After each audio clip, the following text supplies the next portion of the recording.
Horacio Berbisky. ¿Qué tal, Horacio? ¿Cómo estás? Muy bien, Daniel, buen día. ¿Qué sentiste en la movilización? ¿Cómo la viviste? Una gran alegría sentí, y realmente creo que hay que agradecerle a Rosati, Rosenkrantz y Hayton y a la Iglesia Católica y al Gobierno Nacional por esta gran alegría, porque si ellos no hubieran hecho ese nuevo intento en favor de la impunidad, no se hubiera producido esa manifestación imponente, ni hubiera habido una declaración tan fuerte de la soberanía popular como la que emitieron los órganos que la representan en las dos cámaras del Congreso, votando mejor que por unanimidad, porque realmente esa campera amarilla de un propietario sojero, de un plantador sojero en tierras fiscales donde practica el trabajo esclavo, como única voluntad de las dos cámaras en favor de la impunidad, es mejor todavía que la unanimidad, porque la pone más de relieve todavía. Sin lugar a dudas, la unanimidad fue un logro enorme, algunos forzadamente, seguramente por las circunstancias, por no poder quedar de otro lado. Me llamó la atención, y también hoy, bueno, ayer las respondimos, pero hoy la estaba leyendo, las declaraciones de Lilita Carrió al momento siguiente de que ocurre esto, reivindicando el tema de la prisión domiciliaria y reivindicando en cierto sentido la teoría de los dos demonios, ¿no? Sí, bueno, el rol de Carrió en toda esta historia hizo un gran autoelogio de sí misma. En su intervención en el Congreso se ha pasado hablando de lo que ella había hecho por la derogación de la obediencia de vida, por la constitucionalización de los tratados internacionales, aunque después en la práctica se opone a su aplicación. Hay una necesidad de protagonismo, de mostrar un torneo de vanidades, se desató también en ese sentido.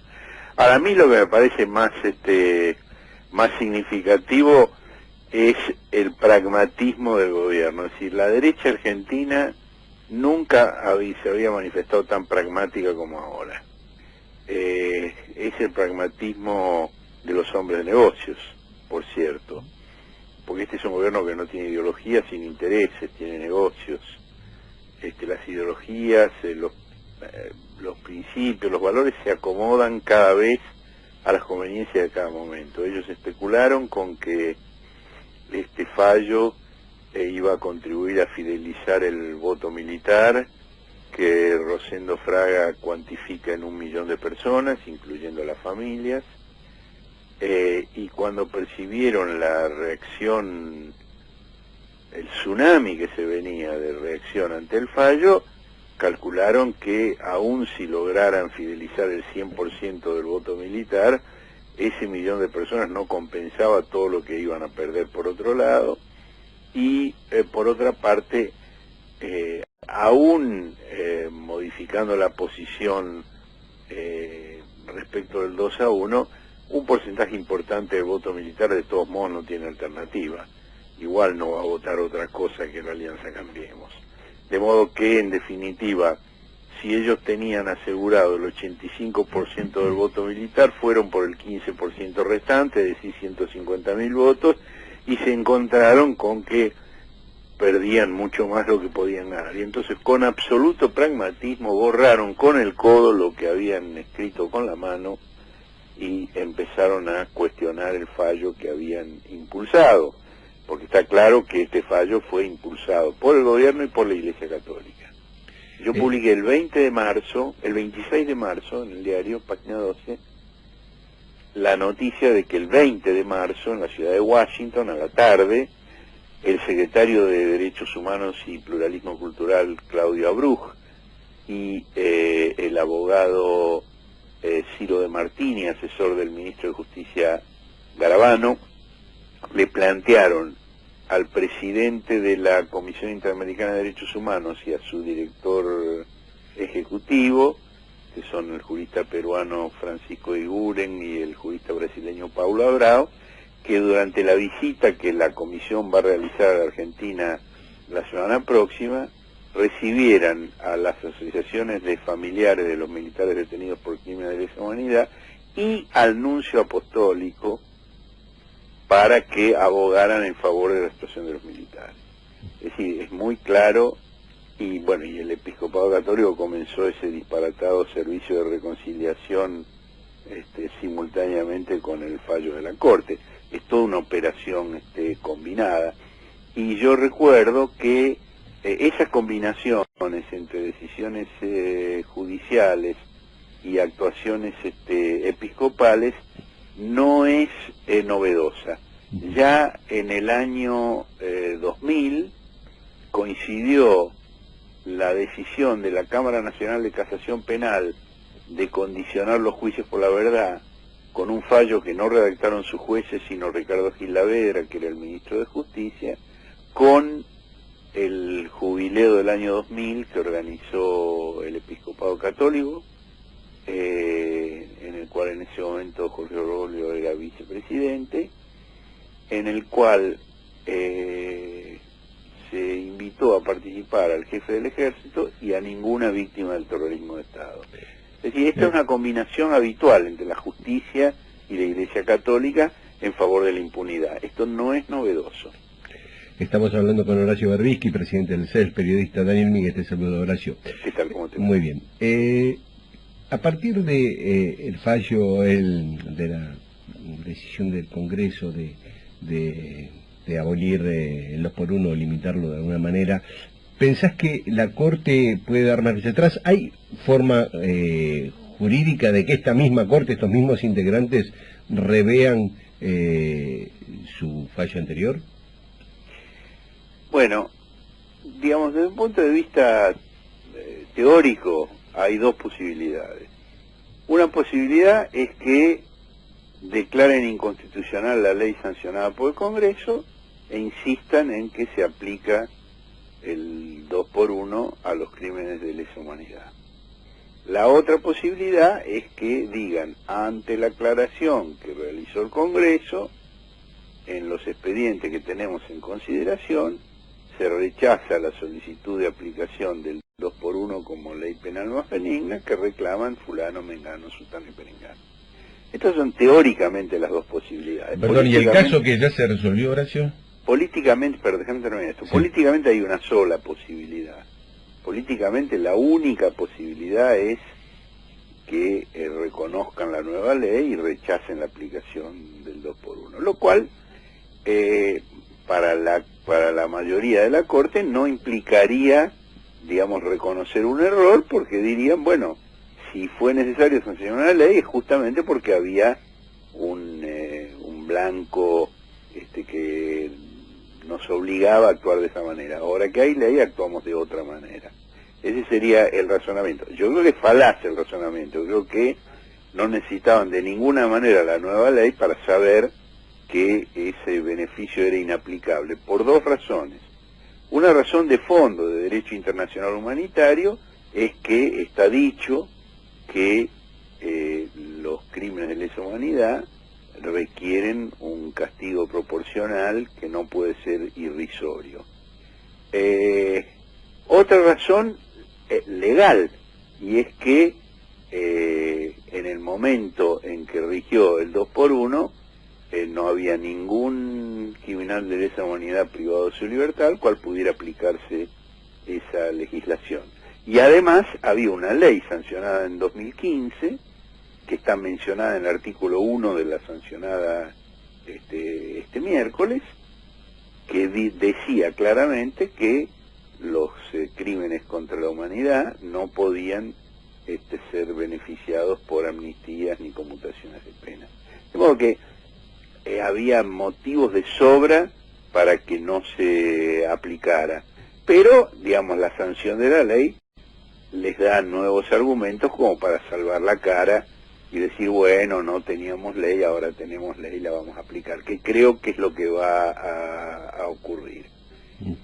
Con el caso en cuestión, digamos, el caso de Muña, ahí yo creo que ellos se van a ratificar lo que ya decidieron.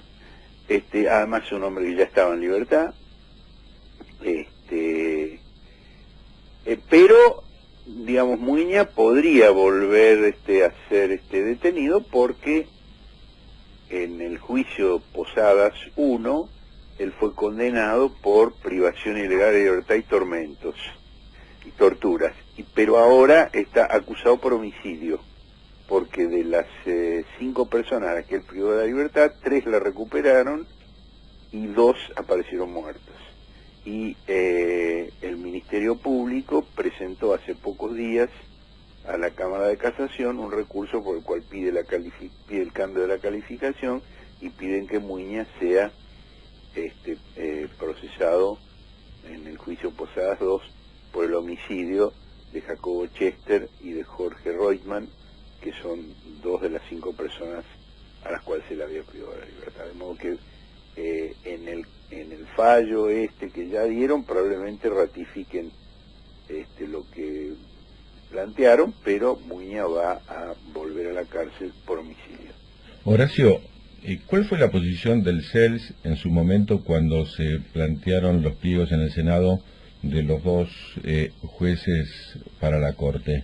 Nosotros impugnamos a los 2, a Rosati y a Rosenkrantz.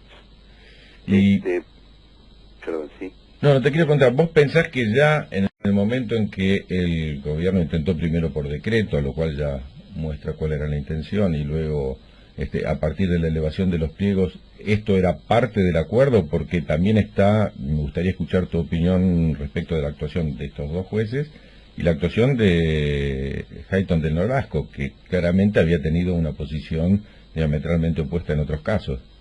Sí, yo creo que formaba parte de los acuerdos ya en aquel momento. Y en el caso de Hayton del Nolasco, ella cumple 75 años a fin de año, constitucionalmente está obligada a retirarse. Ella había presentado una medida cautelar que le fue concedida, por lo cual se le permitió continuar en funciones, más allá de esa fecha, y el gobierno no apeló ese fallo, con lo cual, al no apelar el fallo, quedó firme. De modo que ella también le debe el cargo al gobierno nacional, no solo Rosati y Rosenkrantz, también ella. Y me parece claro que acá ha habido un toma y daca, una transacción muy clara en ese sentido, porque ninguno de ellos esperaba la repercusión que iba a tener esto. Digamos, ellos pensaron que era un tema, bueno, va a pasar desapercibido, no va a pasar nada, como no pasó nada con el tema de la prisión domiciliaria para el teniente coronel Alex Peiti, y como no pasa nada con tantos otros fallos de la Corte, que a veces porque la sociedad está distraída con otras cosas, a veces porque en sí no se percibe que tengan determinada gravedad, otras veces sí se percibe.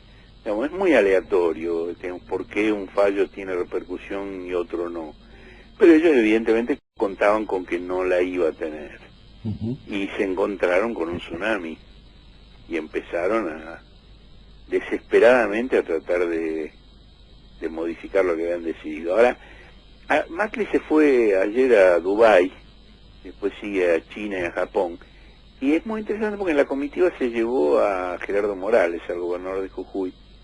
Y Morales... Decís para dejarlo ahí, quizás. No creo. Morales tuvo una experiencia similar, pero no con jueces, sino con policías. Hace un mes, 7 policías de la provincia de Jujuy allanaron el campus de la Universidad Nacional, que tiene autonomía garantizada por ley, por la Constitución y por los tratados internacionales de derechos humanos. Y penetraron dentro del campus, golpearon a varios estudiantes, torturaron a uno de ellos, está filmado el momento en que lo detienen y lo golpean, y Morales respaldó el accionar de la policía y repitió la versión absurda que había dado su ministro de gobierno y su secretario de seguridad, que era que habían intervenido porque había denuncias de vecinos por ruidos molestos y consumo excesivo de alcohol. Pero la reacción, en este caso no del conjunto de la opinión pública, pero sí de la comunidad universitaria, fue tan fuerte, y dentro de su propio partido radical, que tiene en las universidades una base muy significativa de poder, con franja morada, fue tan fuerte esa reacción que al tercer día Morales también, como después Macri, borró con el codo y le pidió la renuncia al jefe y al subjefe de la policía y promovió la detención de los 7 agentes que habían participado en el allanamiento de la universidad. El resultado fue que tuvo una rebelión policial, un comunicado durísimo en que lo acusan de traidor y una manifestación, un cacerolazo en la puerta de la Casa de Gobierno. Y una situación actual en la policía que dista de estar normalizada. Yo no digo que los jueces vayan a rebelarse contra Macri del mismo modo que se rebelaron los policías contra Morales, porque es gente más reflexiva, no van a hacer un cacerolazo, pero yo si fuera Macri tendría cuidado con la pluma de Rosati, Rosenkrantz y Hayton para el futuro, porque los empujaron a hacer ese fallo y después los dejaron absolutamente solos. Horacio, para terminar, una pregunta cortita y también si puede ser una respuesta cortita si se puede sintetizar. ¿Cómo juega Lorenzetti en todo esto? Porque el otro día escuché a Rizzo, al abogado de Lorenzetti, opinando que tendrían que renunciar los jueces que votaron el 2-1, y no lo dijo cualquiera, lo dijo el abogado personal de Lorenzetti. Me parece que esto puede aflorar una interna adentro de la Corte. Sí, cortito, sí. Bueno, 2 palabras más puedes decir. Una es sobre Lorenzetti, está preguntando Daniel. Que hace lo que puede. Bueno, te agradecemos. Gracias, Horacio. Gracias a ustedes.